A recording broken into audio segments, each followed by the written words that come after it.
Parliament tooth and nail. And our Chief Minister has already said that we will not implement this act in our state as long as we are there here.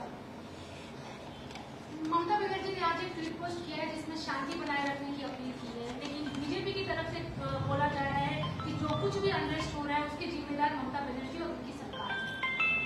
कानून बनाया BJP और उसका वो कानून का हिसाब से जो कुछ तनाव पैदा हुआ वो रिस्पॉन्सिबिलिटी जाएगा ममता दीदी का। ये कौन टाइप का आर्गुमेंट है? कोई सुना नहीं ऐसा विचित्र अद्भुत आर्गुमेंट। जवाब देना है तो बीजेपी को ही देना पड़ेगा।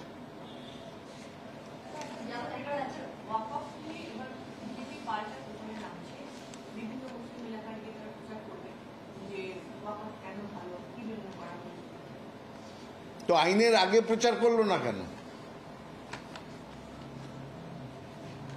বিজেপি যদি প্রচার করতে চায় যে ওয়াক অফ অ্যামেন্ডমেন্ট একটা হচ্ছে খুব ভালো, তাহলে তো আমাদের তো সাধারণভাবে আছে যে কোনো একটা আইন তৈরির আগে সেইটা নিয়ে কিছু বলার। Thank you. Hello. And with this, we will slip into another very, very short break. More news and updates on the other side. Stay with us.